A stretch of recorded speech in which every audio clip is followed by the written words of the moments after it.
Magandang umaga mga beses. Ladies and red, ating matanda at kabata. At mga handsome guys yan, dito naman tayo sa divination talk natin. Nagdadagay tayo ng ilang araw siguro. Pero okay na yan kasi nakukontinue pa rin natin yung talk. So, salamat sa mga taong nakikinig sa talk natin. Most likely, pinaguide kayo na makinig dito. Wala namang coincidence sa mundo. Pero bagong lahat, magpasalamat muna tayo sa mga taong naging way na tuloy-tuloy itong talk natin. Okay. At yung audience pala natin, hindi na limited sa mga babae, kundi para sa lahat to, sa mga taong natutong forgive. Ang kadalasan, ito yung typical. Yung mga shadows at mga gurus na usually mamimit natin, wala silang expectation sa atin. Ibig sabihin, kung gusto mong matuto sa kanila yung sabi nila, pwede mo pag-aralan, pwede mo pag-anuhan. Siguro may mga libro sila, pwede mo basahin. Pero, yung pinakaiba lang sa atin is, nire-require natin yung mga audience natin na mag-follow ng requirements sa prayer ni Master Christ. Ito yung forgive us our sins as we forgive those who sins against us. Patawarin niyo po kami dahil pinapatawad din namin yung mga nagkasala. Mauna muna tayong magpatawad. Kasi may role yan sa healing ng self. Ang mundo natin, parang hospital to. Yun ang aparisyon ng mga sadhus. Sadhu, ibig sabihin, mga righteous na tao, truthful, saintly, siguro ang tawag sa kanila minsan, acharya, or mystic mentor, or confessor. Yung mundo natin, yung komparasyon niya, ihambing ito sa hospital. So, ganun yan, mag-seek ka hanap ka ng paano ka gumaling. So, yung first step, actually, sa lahat ng process, is i-accept, mag-forgive ka ng ibang tao. Kasi kung hindi ka mag-forgive ng isang tao, may dala kang bigat. Yung mga kamalian mo, mga pagkakamali, mga nagawa ng kasalanan sa ibang tao, burden ang tawag yan, pabigat yan sa'yo. So, bago ka mahil, alam mo kung may pilay ka, napilayan ka dahil sa sobrang bigat ng dala mo, ibaba mo yung dala mo, yung bigat na dala mo. Huwag mong dalhin, huwag mong buhatin hanggang sa mamatay ka. Iwanan mo na. Kasi yun yung first step na mahil ka. Lahat ng, ibig sabihin, lahat ng mga obsession mo sa mga bagay, sa ibang tao, maybe greed mo, gusto mong magkaroon ng eroplano, yate, mansion, lahat ng greed mo, lahat ng anger mo, makasalanan yung buong mundo, ikaw lang yung hindi, ikaw lang yung lagi yung tama, may tama ka dyan. Okay. Ikaw lang yung tama palagi. Wala kang kasalanan. Okay. So, hindi ka mag-forgive. Wala kang kasalanan, di ba? Okay. So, ganun yun. So, yun yung kailangan. I-unload ang tawag niya. Kaya nga may burden, sinasabi si Master Christ. Ibaba mo yung burden mo. Huwag mong dalhin. Hindi mo kaya yan. Baka mabali yung likod mo. So, ganun yan. So, sa pag-forgive ng ibang tao, tinatanggal mo yung bigat sa likod mo o sa puso. So, sa aming parte ng katawan mo, baka sa ulo mo. Once na maibaba mo yan, mag-start yung healing. Ganun din yan. Pag medyo may pilay ka, sa balikat, tapos sa buhat ng mabigat, hindi talaga mag-heal yan. Kailangan ilagay mo na. Ibig sabihin, ibaba mo yung yung bigat na dala mo. Kasi kung di mo yan walang chance na mag-heal siya. Physically speaking, no? Hindi naman physical or material sinasabi natin, spiritual. Comparison lang. Na pag may pilay ka, talagang ibaba. Kasi hindi mag-heal yung katawan yan. Hindi niya maayos-ayos ibalik sa dati. So ngayon, ganun yan. Ibaba mo. Yun yung prayer ni Master Christ. Yun, susi yun sa mga secret teachings. So, i-chismis na naman natin yung Godhead dito. Huwag hindi tayo mag-chismis sa ibang tao, yung Godhead lang. Para naman pakinggan niya tayo. I-chismis na, i-chichika. O mamarites natin siya. Kasi may sikreto din yan siya kung paano. Yung mga masters, yung mga avatars, or mga sadhus, mga guru, or paano man dyan, basic mentor mo, or charya. Ano yan sila? May secret language. Parang may mga secret fraternity. May secret language. May sarili silang language. Kapag hindi mo nakuha, hindi mo maano yung message na nire-relay niya. So, magkaiba-iba yan sila ng nationality. Iba-iba. Usually sa Asia nanggagaling yung mga ewan ko lang, bakit ganun? Baka marami siguro tao sa Asia. Sa Asian influence yung mga masters na yun. Yung avatars na nagpapakita. So, kaya nasabi ko, iba-iba yung level nila. Pero isa lang sila, shadow lahat yun. Okay. So, yung mga shadow na yan, may sariling salita. Parang secret fraternity. So, ang gagawin natin is aalamin natin kung paano sila makipag-communicate. Sana magawa natin. Pasensya ka na, Lord. Chismis ka namin, ha? So, hanap tayo ng mga guides. May mga guide naman tayo katulad ng Holy Bible. Guide din yan. Bhagavad Gita, Quran, mga guide yan. At saka mga ibang mga writings sa mga saints guide yan. So, ganun yan.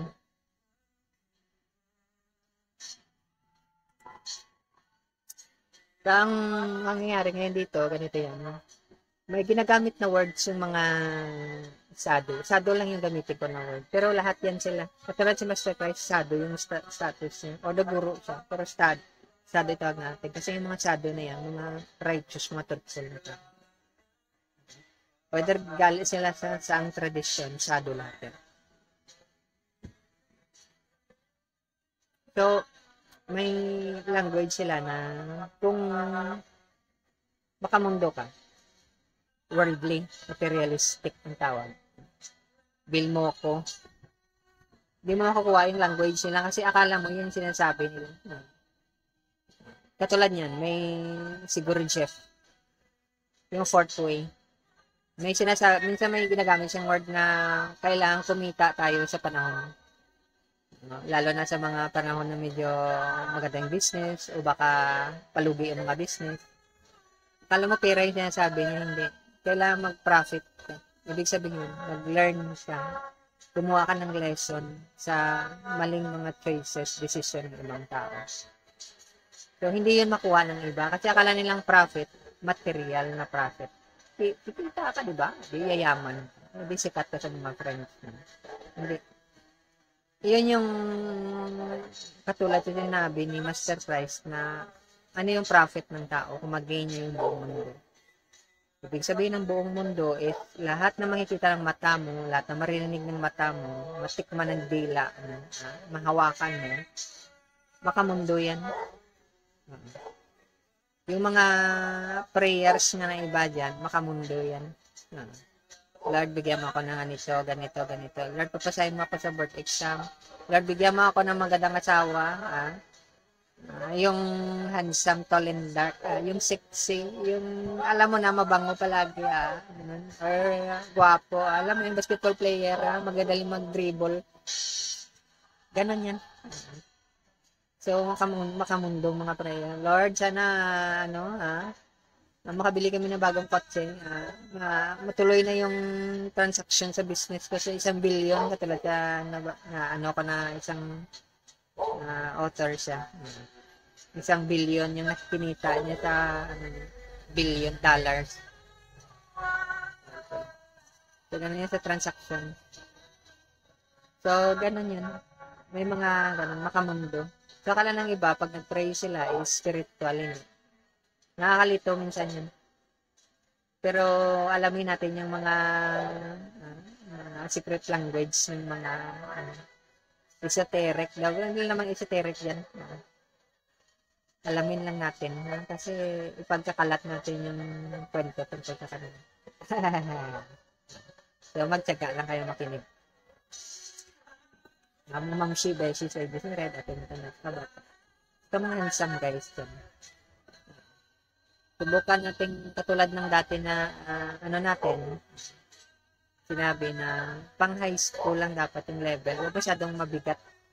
Kasi napakahirap. Minsan may mga language na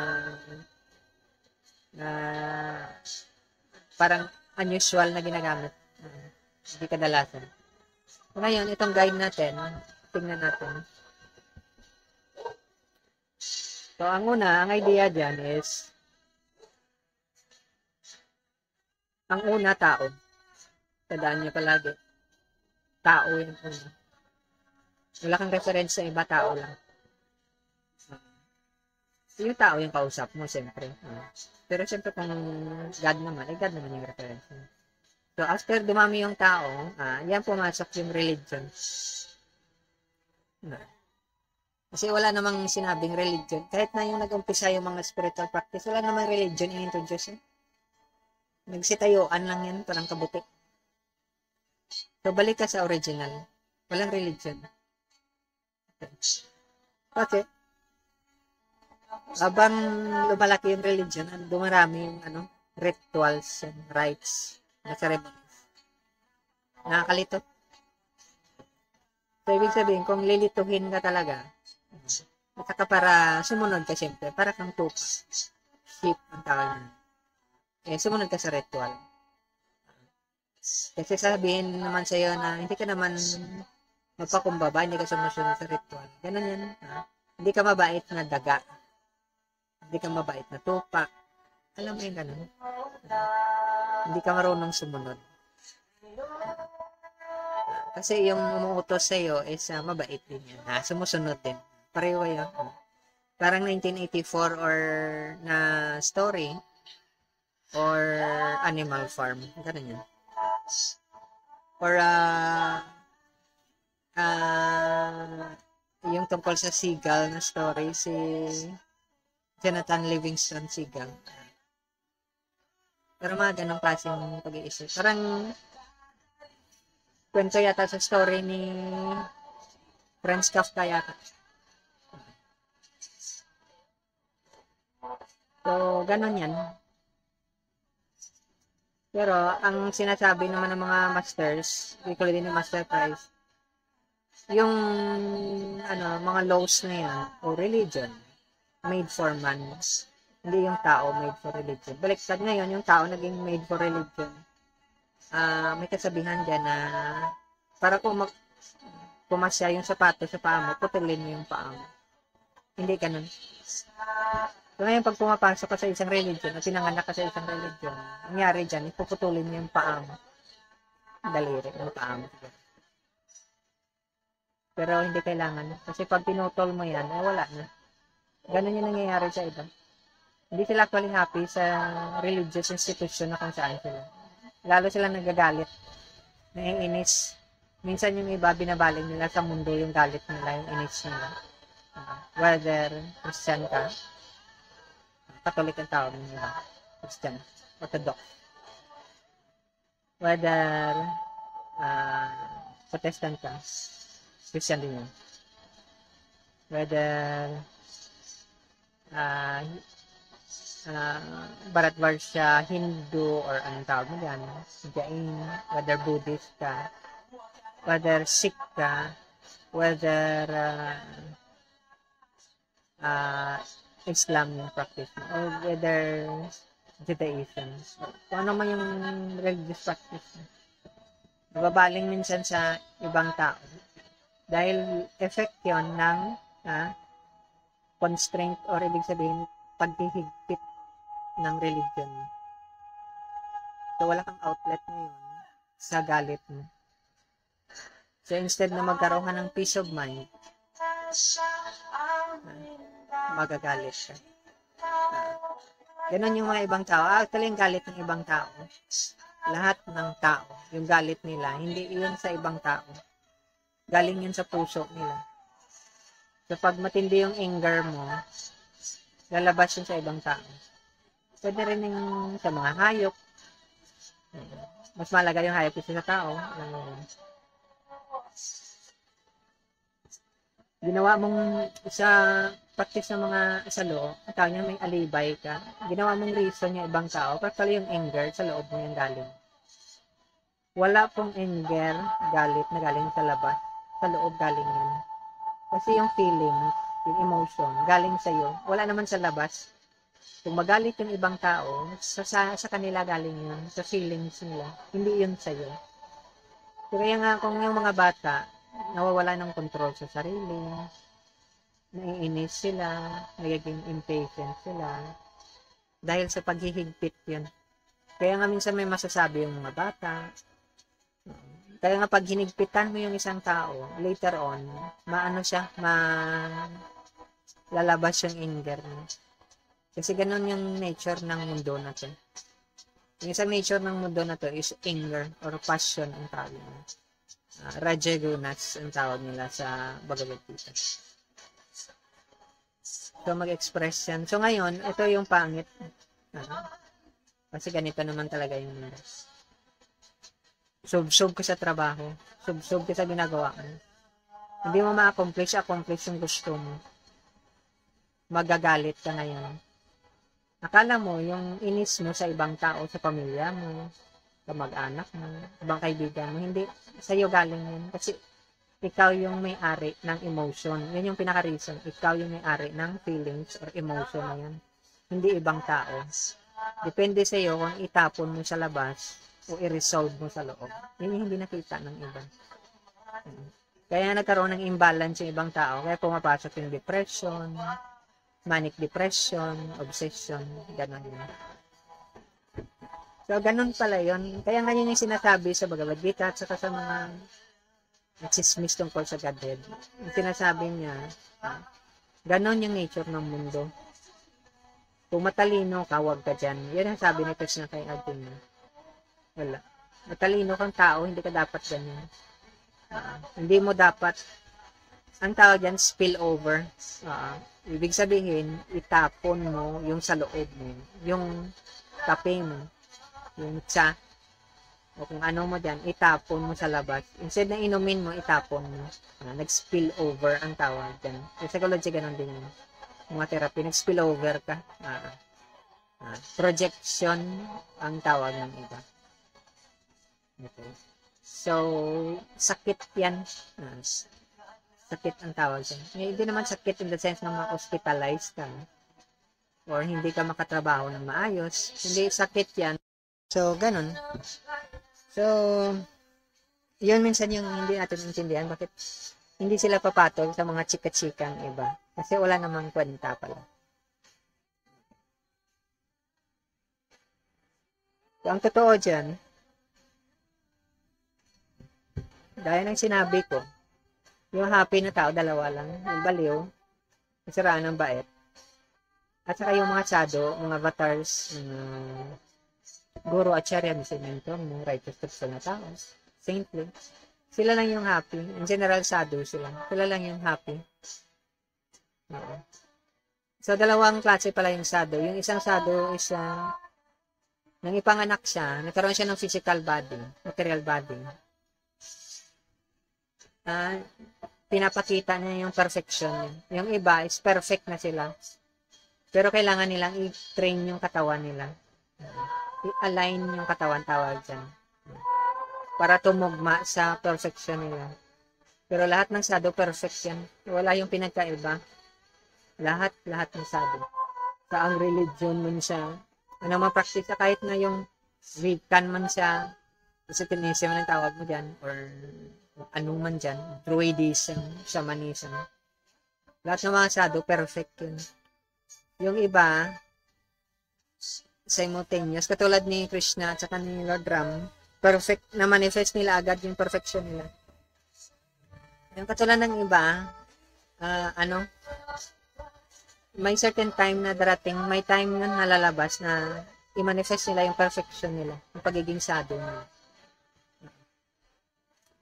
So, ang tawag natin sa sado minsan, sila yung mga tao, open yung third eye, open yung Holy Spirit andito kanila, or may tongues of fire sila. So, kaya, gagaya ng sinabi ko, mag-ingat tayo makipag-deal sa mga sado. Kasi, worshipable yung mga sado na yan. Yung dust ng feet nila, worshipable. Mag-ingat tayo dyan, yan yung sikreto nila. Baka magkamali ka, masumpa. Kasi, sabi sa ni Master Christ, pwede mong siraan yung pangalan ng God. Okay lang yan. Tanggap yun. Bahala ka. Pwede mong siraan yung pangalan ni Master Christ. Okay lang yan. Tanggap yun.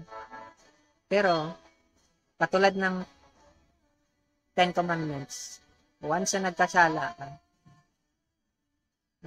ka sa Holy Spirit, bukas yung third eye niya, wala kang kapatawaran. Dalawa lang yung choice mo. It's either next life mo, o baka ngayong life, masusunog ka sa sinful activity mo, magiging hayop ka. So, hindi na normal yung takbo ng isip mo, o baka ngayon makapag-isip ka pa, wala kang amnesia, next life mo maging hayop ka, or maging puno ka. Walang kwenta yung buhay mo. So, yung first and last chance mo na naging tao ka, kasi bihira yung maging tao. Kahit napakarami nating tao, mas marami pa rin yung hayop at saka yung tanim sa atin. Mas marami pa rin sila. Otherwise, wala na tayong pagkain. So, ganun yan.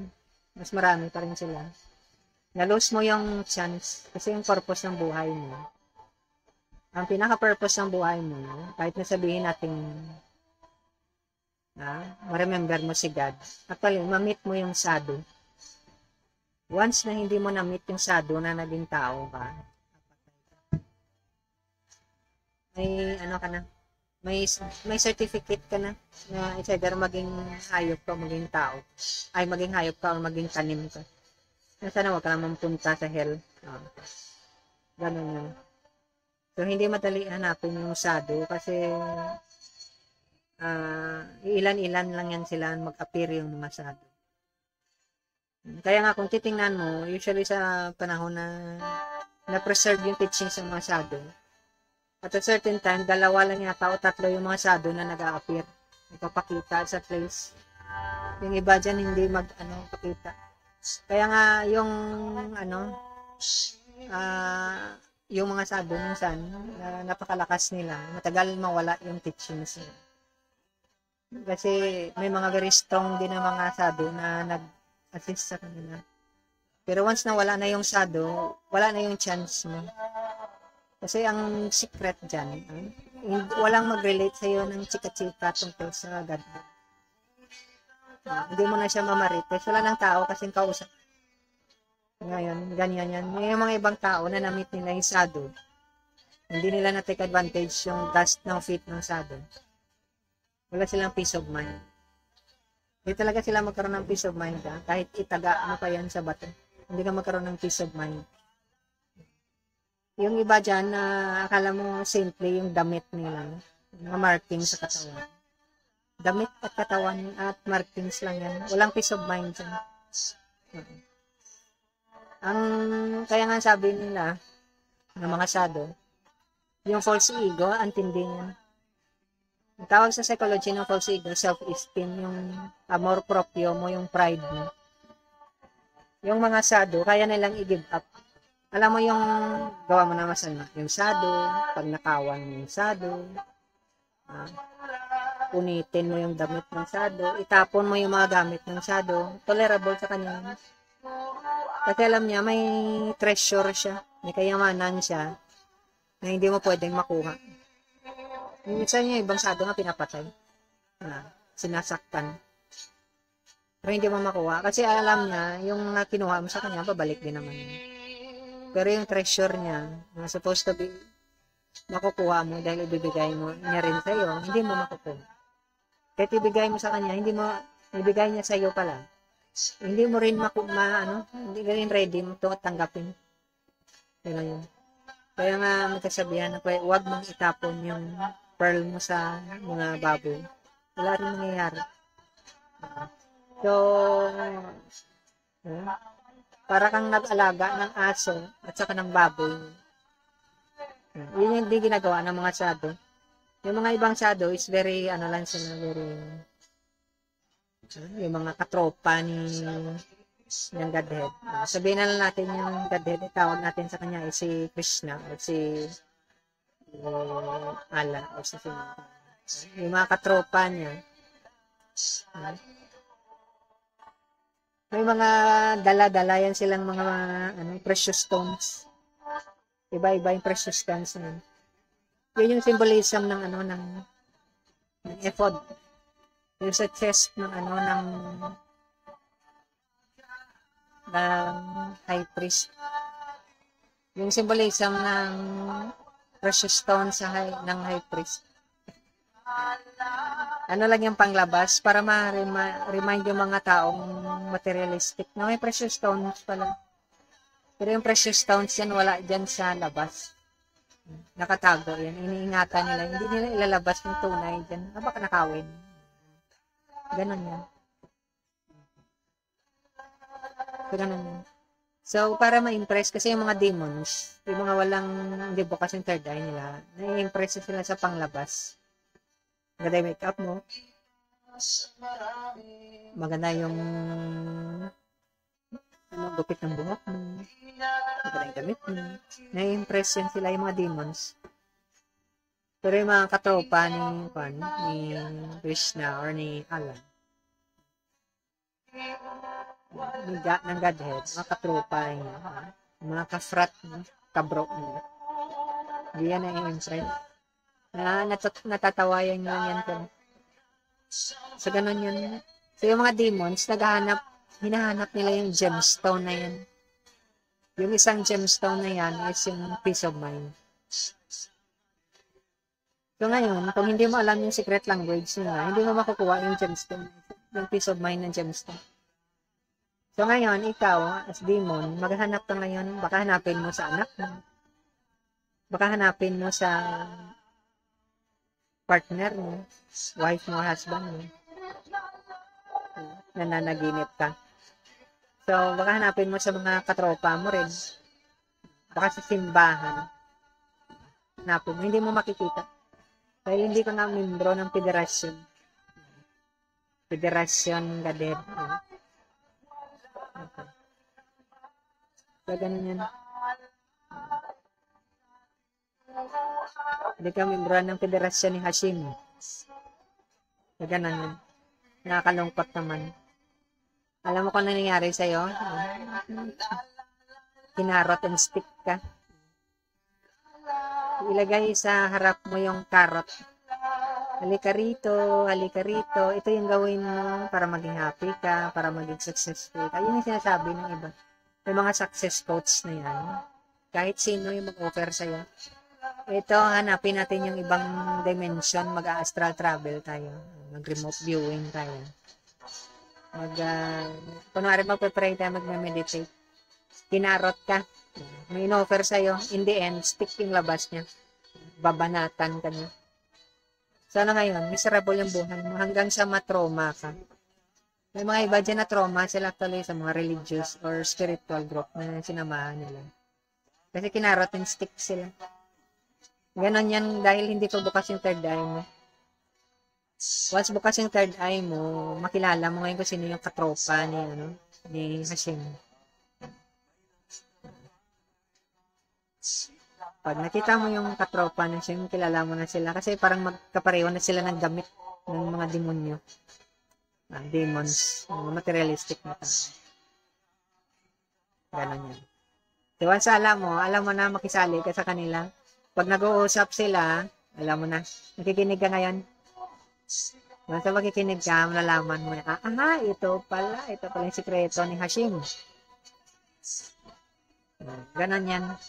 So, yung mga katropa nila yun, kaprat nila, kabro, galing sa iba't ibang religion yan. Pwede yan Christian, pwede yung Hindu, pwede yung Islam, Buddhist ka man, Jain ka, Sikh ka, or Farsi, o ano ang tawag mo dyan, Zoroastrian nga pala. Ganon yan. Pero ang tawag dyan sa totoong federasyon ni Hashim or ng Godhead ay Dharma. Dharma tawag dyan. Means true faith. So sila lang. So ngayon, kasama sila siyempre sa iba't ibang religion nila. Pero once na magkita yan sila, mag-uusap yan sila. Ganun yun. So, minsan, akala mo parang normal yung nag-uusap sila, pero may language sila na sinasabi. May sarili silang language. Kung mag-chamba mo, makarinig ka, nalaman mo, ito palang pinag-uusapan. May bago na naman palang marites tungkol kay Hashim.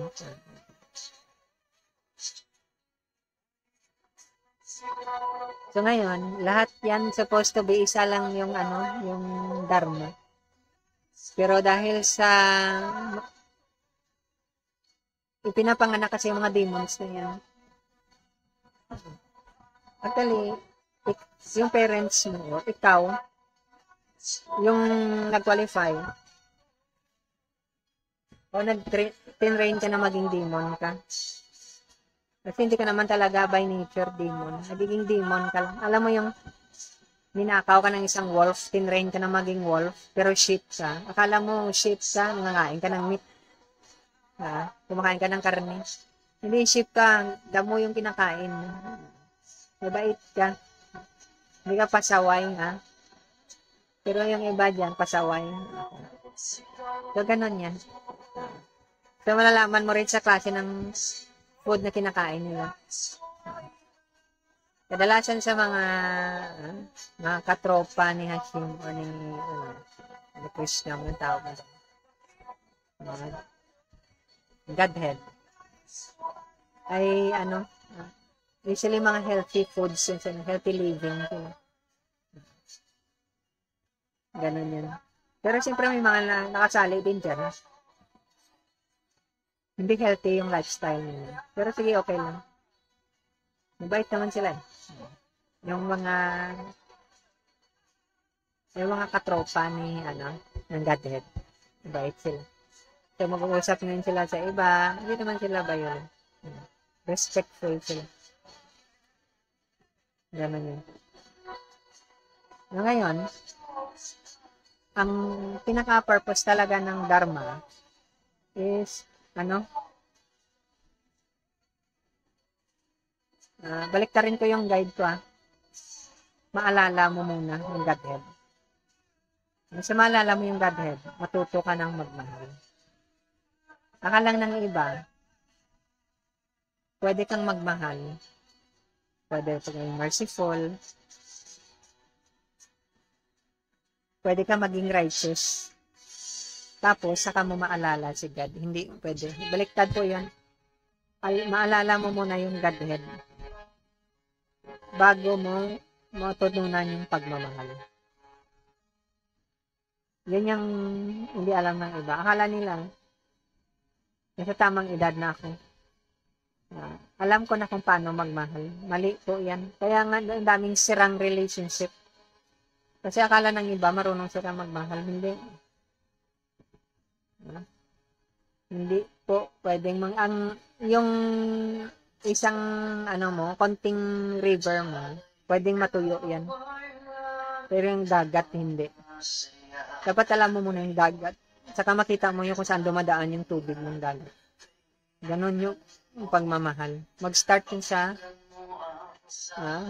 maalala mo muna yung Godhead. Kaya nga yung Marites, nagsisenter kay God yan. Yung mga chika na yan. Yung fraternity na yan, yung federasyon, nakapokus yan sa Godhead. Hindi po nakapokus kahit kanino. Mag-focus lang yan sa tao kung yung tao is yung messenger. Kasi hindi naman nakikita natin yung Godhead. Bababa yung messenger, avatar. Lahat ng sadhus, avatar yan. Avatar yan sila. Incarnation yan sila. Nagiging physical yung si Hashim o yung Godhead. Nagpakita siya in the form of man. Ganun yun. So, ganun yung status or sitwasyon ni Master Christ. Nagpakita para makuha natin. Kasi kung hindi siya magpakita, sino na yung tatanungin mo? Yung libro. Ay, hindi sasagot yung libro.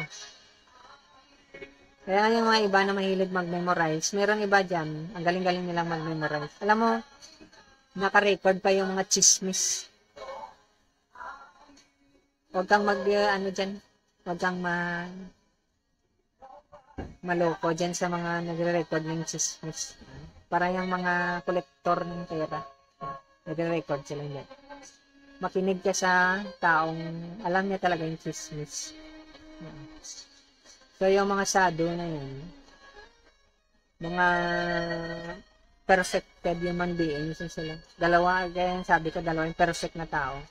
Yung isa nung pinanganak ko siya katulad ni Mr. Christ. Yung isa is yung may certain time na lalabas yung perfection nila. Ganon yun. So, walang pinagkaiba yun sa kanila. Kasi wala namang significance yung time sa Godhead. The same lang yun. Tayo lang yan nagbigay ng different. So, ganon yan.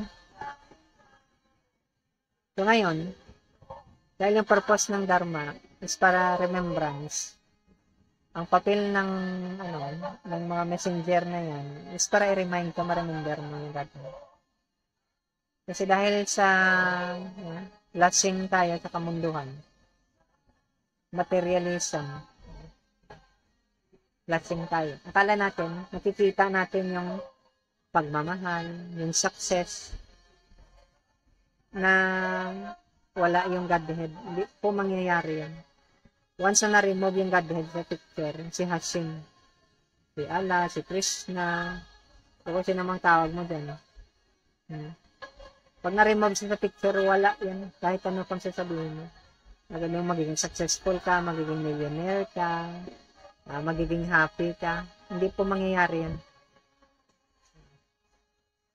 Kaya nga ang tawag sa kanya, fountainhead. Siya yung pinanggagalingan ng lahat. E kung hindi mo nakuha yan, ibig sabihin demon ka. Hindi bukas yung third eye mo.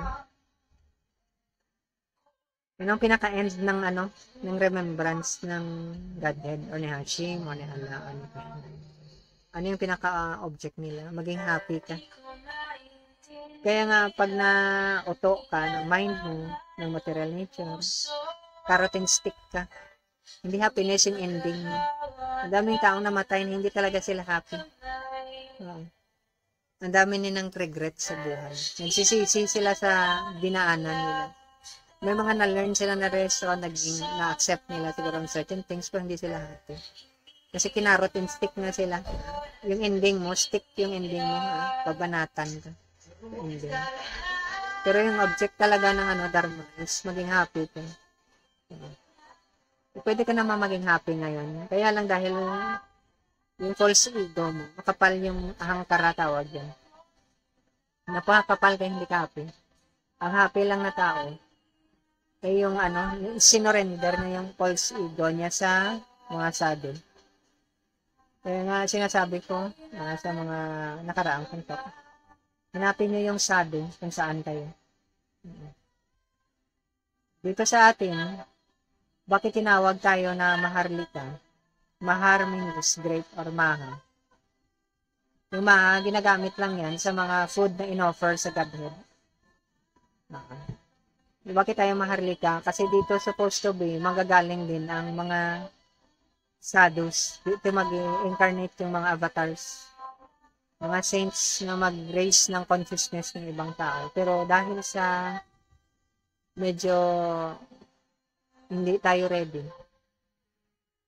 Hindi yun mabuksan. Meron actually may mga sadhu rin dito na galing sa ibang lugar. Para i-share sana nila yung mga self-realization or God realization. Self-actualization. Pero hindi naman tayo ready sa pagtanggap. Yung minsan yung isang reason dyan is dahil sa ritualistic na activities. Ang daming rituals, daming materialistic na activity. Kaya nalilito yung iba. Natutulog sila ulit. Nako-confuse sila. Parang red pill at saka blue pill. Ay, nakalimutan ko kan yung red pill at saka blue pill din. Yung blue pill yata yung makikita mo yung katotohanan. Red pill yata yung makalimutan. Hindi ko lang maano. Kaya na lang mag-research. Ganon yun. So, ganon. Hindi natin ma-receive. Tapos walang sado na mag-explain. Walang mystic mentor, walang guru at charya na mag-explain. Kasi napakahirap ng teachings ng mga or yung secret language ng mga masters, ng mga shadow. Napakahirap i-decipher sila. Na minsan nakakalito. Minsan nakakalito talaga. Kasi hindi mo maano kung ano yung ibig niya talagang sabihin. Pero minsan dahil sa willing ka talaga mag-learn, i-guide ka talaga. Makikita, may mga droplets yan, may mga pearls na nahuhulog minsan sa daan na pupulot. Ganon yun. Ito yung ginagawa natin. It's chika natin. So, ngayon, ito yung idea dyan. Sinabi ko na naman to. Yung spirit kasi, one in quality sa Godhead yan. So, ibig sabihin, yung activity supposed to be ng spirit.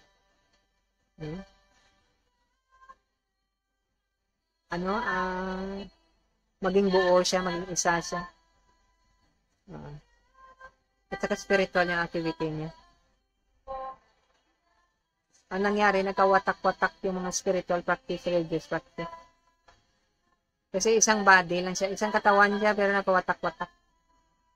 Ngayon dahil watak-watak tayo, yung mga sado, ang tagal nilang at tagal, nahihirapan silang i-unite yun.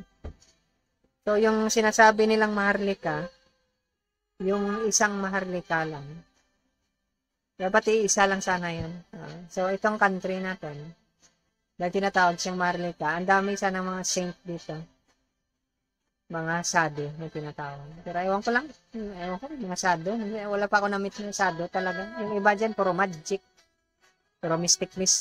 Yung mystic na hindi talaga pang sado yung level niya. May iba dyan nagtuturo ng, ewan ko kung ano mga religion nila. Minsan yung iba dyan nagtuturo ng remote viewing, astral travel. Hindi naman yun yung katuruan. Mataas kasi yung katuruan. Lahat ng na-encounter ko ng katuruan dito, ano lang yan, mag-end yan sa 7 chakra. 7 chakra na external. So, kaya may sinasabing iba na buksan yung third eye. Yung external na third eye yung binubuksan. Yung kinukwento ng mga sadhu, ito yung sinasabi ko, secret language yun. Mag-start ka sa third eye, saka ka aakyat ulit. Aakyat. Yung limit ng ibang mga yoga practices, hanggang third eye lang yun. Hindi yun aakyat. Yung sasabihin nila na mas mataas, walang teaching sila na mas mataas. Kahit saan ka pupunta. Wala yun. Kasi pag nabuksan na yung pag doon ka sa third eye, doon ka sa pintuan ng third eye, sabihin natin bahay. Doon ka sa pintuan ng bahay, hindi yun basta bubukas. Hindi yun bubukas. Walang capability na buksan yun. Bibigyan ka pa ng sado, ng susi para buksan yun. Kaya buksan niya yung third eye niya. Makikita mo lang yung labas ng bahay, yung lawn, yung mga garden, kung saan yung subdivision, sigurong bahay. Yung paligid niya, hindi ka makapasok. Napakaganda na yun. Akala mo, ito yung pinakamataas, hindi. Bubuksan pa ng sado, ng avatar, or guru, or acharya, or mystic mentor mo, or righteous na tao. Baal Shem Tov. Bigyan kanya ng susi para buksan yung bahay. Hindi ka makabukas yun. May sumpa yun. Walang pwedeng magbukas kundi yung shadow lang. Kaya nga yung mark seal ng 666 sa forehead. Kasi seal yun ng third. Walang makabukas nun. Once yung guro or shadow, katulad ni Master Christ, buksan niya tayo. Sabihin niya sa'yo, buksan niya. So, ang tawag na sa Christian practice doon, Holy Spirit or tongues of fire. Hindi mo kayang buksan yung, hindi mo pwedeng utusan si God na buksan. Kahit mag-pray ka pa, hindi. Shadow lang ang pwedeng magbukas. Kasi siya, sa kanya yung susi. Alam niya kung paano buksan. Once binuksan ka niya, saka ka makapasok. Yun yung start ng spiritual practice. Wala pa yung mga astral travel, sa ibang dimension, akalang punta ka ng spiritual world, wala pa yan. Zero pa yung value niyan. So, kahit na 1,000,000 yung zero mo, zero pa rin yan.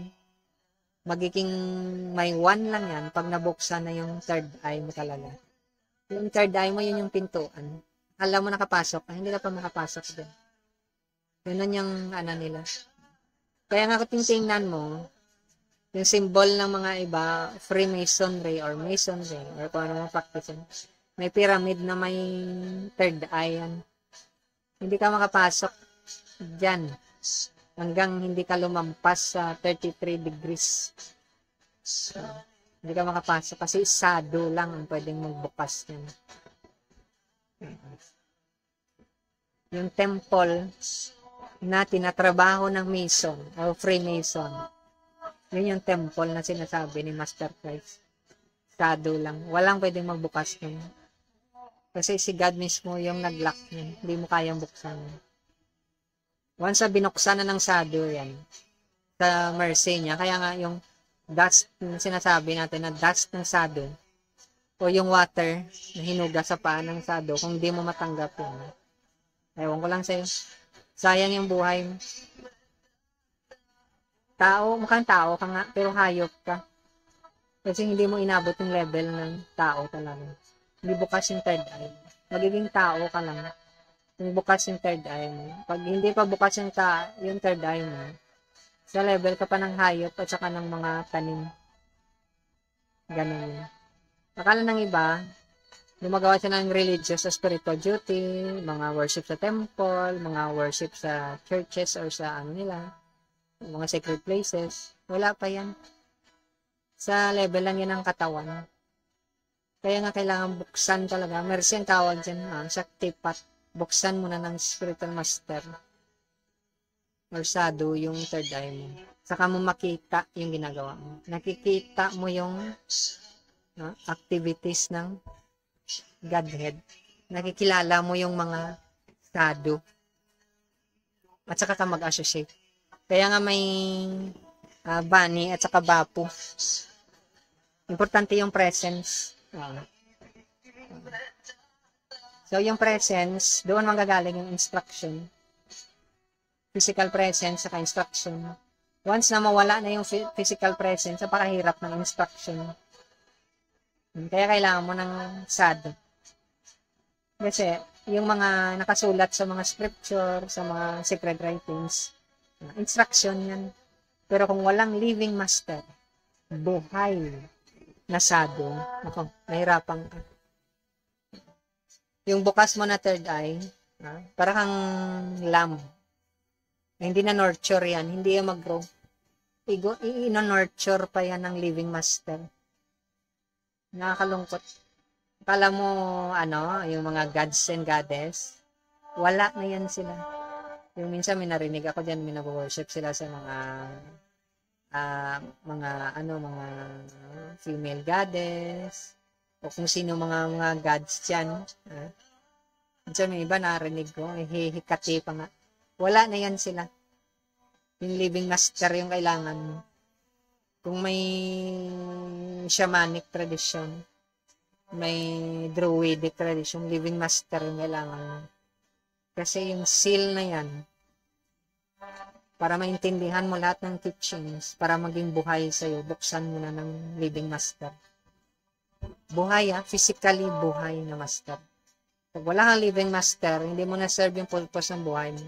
Kahit saan ka man na religious or pagan na practice, or kung ano man yung practice mo, living master, ito lang. Yung living master, hindi lang yung naka-advertise yan sa social media. May succession yan. Kaya nga katulad sa akin, yung living master, may mga living master talaga. Hindi talaga bubukas yun. Imaginin mo pag may living master, may ano ka, may sponsor ka, may ka nga sa fraternity nyo. Abutin ka nga ng 20 years sa pag-aaral. Eh kung wala, nako, baka sayang yung buhay mo. 40, 50, 70 years. Yan, tanda mo na nun. Hindi ka na makapag-practice nun sa. Kaya nga sabi nga, dapat twice born ka. You must be born again. 2 beses ka. Yung mga may sacred thread, external yun. Yung pagiging twice born, bukas yung third eye. Intuitional science ang tawag yan. Akala ng iba ito, intuitional science. Magte-train ka lang sa academic institution, tapos i-train ka lang nila, hindi. May Shakti path yung buksan yan ng living master. Hindi mo yan mabuksan. So, kung twice born ka na, yung sacred thread mo, hindi makita ng iba yan. Nakikita lang yan ng kapwa mo na twice born. Hindi yun physical. Hindi yun marking sa katawan. Hindi yun temple o simbahan ng bato at kahoy. Wala yan dyan sa physical. Kaya nga katulad ng mga ibang mga organization, fraternity, mga tropa dyan, na panglabas, wala yan. Pinagtatawanan nyo ng mga, hindi naman na natatawa sila, kundi parang, they find ito parang tingkoy. Kasi yung temple talaga, wala naman sa labas. Tingkoy nga. Counterfeit ang tawag dyan kung sa pera. Hindi yan totoong pera. Ang totoong pera, ang totoong temple, wala sa labas. So kung ikaw gagawa ka ng temple na labas, iluloko ka. Sinabihan ka nang wala nga sa labas, gumawa ka pa sa labas. Ganon yun. Sinsa sa mga loko-loko dyan, ha? Okay. So, ganon yan. So, ganon yan. So, kung gusto mo maintindihan talaga, kung saan mo makikita yung happiness mo, kung maintindihan mo talaga kung ano totoong pagmamahal, kailangan mo ng living master. Mag-accept ka ng guidance ng living master talaga. Kasi lahat, kahit ako, nag-accept ako ng living master talaga. Buhay talaga yung master. Naglalakad pa siya ngayon. Ganon yun. So, yung iba na wala na yung living master nila, malungkot yung kasi hindi nyo na perfect yung practice din. Wala na yung living master nyo. Masyado mabigat yan. Kasi yung guidance ng living master, along the way na naglalakad ka, nagka-travel ka, wala. Papel, ink, yung guidance mo, hindi. Hindi, ganon. I-accompany ka talaga ng living master. Kasi may mga pitfalls, may mga trap yan, may mga blind alley yan. Nakakala mo tama yung ginagawa mo, pero hindi. Yung living master lang yung pwedeng magsabi sa iyo. Huwag yan. Dinaanan na yan ng mga nauna sa iyo. Katulad yan sa scripture. Kahit gawin mo pang tinta, yung Pacific Ocean, kulang yan sa pagbigay ng instruction. So, yung ibang instruction na hindi nasulat yan, yun yung problema mo. Saka hindi rin bukas yung third eye. Maliligaw ka lang lalandas. Babalik ka sa rituals dahil napagod ka. Kasi yung hero's journey, yung totoong hero's journey, mag-umpisa lang yan pag bukas yung third eye. Walang hero's journey na hindi bukas yung third eye. Kaya nga yung sinulat ni Campbell na hero's journey, nakapattern yun sa buhay ni Master Christ. Ganon yun. Yung hero's journey, grabe yung challenge. Minsan aatras. Sabihin mo na, pwede ba, wag na lang to? Pero hindi pwede. So, ganon yan. So, yun yung minsan yung hindi nakuha ng iba. Ganon, kaya nga yung mga sadhu, yung mga katropa, ni Hashim, ni Master Christ, ng Godhead, ingat na ingat yan sila. Kaya nga yung isa sa mga, ano nila, isa sa mga rules, silence. Pero tayo, bangbaji tayo, pasaway tayo. Minamarites natin yung natin, tinichika natin, sinabi na nga silence nga, huwag ipagsabi. Pasaway tayo. Pinagkakalat natin yung kwento tungkol sa kanya. So, ganun yan. Tigas tayo ng ulo eh. Alam mo naman. Pag kinatok mo yung ulo, matigas na talaga. Okay. So, ganun yan. So, ganun yan. Once na buksan na ng master yung ano mo, pwede mo nang i-explore yung palace. Pwede mo nang i-explore. Magiging katulad ka na ng Master Price. Maging priest ka na. Hindi Judas, priest ha. Ano yan singing group yun? Priest ka. So ngayon, yung high priest, yung living master, yung mag-guide sa'yo. Paano mo i-perform yung worship mo talaga. Totoong worship. Yung physical worship na, hindi pa yan yung worship.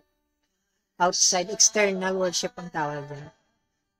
Tandaan nyo, ang si Beshi sa Israel, matanda sa kabatang hansan guys yan. God is a spirit. Yung worship ni spirit, hindi bato, hindi kahoy, hindi material sound, hindi alphabet. Hindi siya God of the alphabet. Hindi mo ma-pronounce yung name niya. Kasi hindi yun alphabet sa material world. Hindi yun naririnig ng tenga mo. Saka mo pa marinig yan pag nabuksan yung third eye mo. Yung spiritual sound, maririnig mo pa.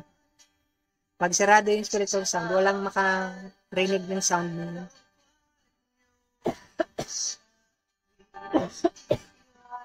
So ngayon, i-guide ka ng shadow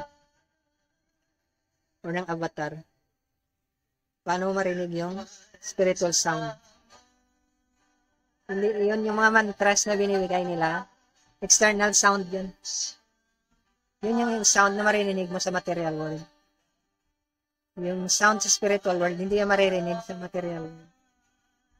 That is why kailangan mo ng severe na austerity. Ang dami mong gagawing mga penances. Si Lord Brahma, yung creation ng material world. 1,000 years yung austerity niya, yung lifespan ni Lord Brahma. Yung buhay natin, parang ano lang yun, drop sa ocean. Hindi natin kaya yung ano. So, kailangan natin ng guidance ng sadhu or ng spiritual master. Once na na-bless ka ng spiritual master, guidance niya, buksan niya yung pintuan ng third eye mo, papasukin ka niya, saka kanya i-guide. Ganito ito yung kusina, ito yung pagluto. Okay, ito yung tulugan, ito yung toilet, yan ganun. Ito yung dining area, ito may Netflix dito, manood ka. Alam mo yung ganun?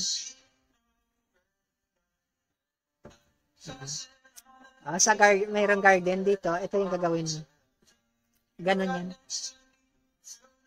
So, para sa mga taong gusto nilang i-force yung hand ni God, nagpakapasok sa third eye, hindi pwede. Hindi mo kayang pilitin si God. Wala pang tao na katulad mo na kayang pilitin si God. Nabuksan yung third eye para lang tayo. Ganun yun. Kailangan mo ng guidance ng sadhu or spiritual master. Okay. Pag wala yung spiritual master, pasensya ka na. Magantay ka na lang next life, baka magkaroon ka ng chance. Okay.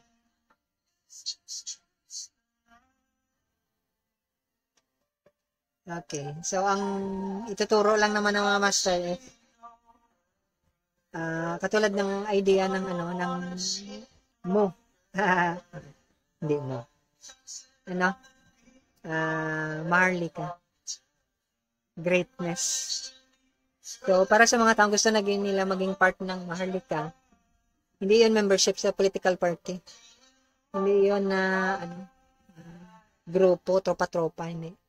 Kung gusto mo maging member ka ng maharlika na totoo, kailangan mo ng spiritual master, buksan yung third eye mo. Saka ka ma-admit, maging maharlika ka. Maging great personality ka. Kasing greatness, hindi mo yun ma-acquire, ikaw lang. Ang greatness, blessing yan. Galing yan sa Godhead. Dumadaan sa, galing kay Hashem, dumadaan sa mga representative niya, messenger niya, or avatars, or mga sadhu. Pag wala sa kanila, hindi ka maging member ng maharlika. So, yun lang mga beshies, may mga mamshis, ladies in red, ating matanda at saka bata. Wala. Mga carotene stick to yung labas mo. Mapaprostrate ka. Matatrauma ka lang. So, ganun lang yan. Ang sa akin lang is, nauna yung tao, sunod yung religion. Ang reason na may mga spiritual master or mga acharya or mga sadhu or mga avatar is para bigyan ka ng guidance. Yung mga nabasa mo, wala pa yan. Magiging significant lang yung nabasa mo pag may guidance ka ng master. Kasi bukas na yung pintuan. Alam mo yung parang library. Hindi mo naintindihan yung binabasa mo. Punta ka ng library. Nakikita mo yung ibang kalaman. Yung third eye mo parang library yan. Kasi dyan nakatago yung Akashic Records. Pagbukas yung third eye mo. Akala na iba, buksan lang yung Akashic. Hindi mo mabuksan yung Akashic Records. Iba yung records na binubuksan mo. At sarya lang. At saka buksan niya yung third eye mo. Kaya nga nung si Edgar Cayce, siya lang yung pwedeng makapasok sa Akashic Records. Kasi siya lang yung may guidance talaga. Pero hindi pa nga kompleto yung guidance niya. May mga things pa siya na hindi alam. Yung mga sadhu, alam nila yun. Yung mga spiritual master. Pero hindi yan alam ng iba. Kaya nga silence yung rule nila. Rule of silence. Hindi yan sila magsasabi. Kaya sila sasabihin na sadhu sila. Pero yun, spiritual master. Pero kung ikaw, napakatalino mo talagang tao, ang past life mo na baka grabe kang sage. Grabe yung austerity, grabe yung purification. Makikita mo sila. Mag-accept ka sa guidance nila. Mabubuksan yan. Kasi kung ano yung binigay sa kanila ng master nila, yan din yung i-transfer nila kayo. Yung Shakti Path nila. Yung so may napulot kayo. Kailangan maintindihan natin kung paano sila nag-uwak. Kasi very secretive yung mga sadhu. Parang secret fraternity, hindi sila magpakilala. Pero ilalantad natin yung tinatago. Kasi nakatago daw ilalabas isaliwalat natin. Ibubulgar natin. Mamarites natin sila. Okay, sige. So, thank you sa time nyo. I hope so may napulot kayo. Dagdagan natin yung pagmamarites natin dito sunod. Baka bukas, susunod na bukas.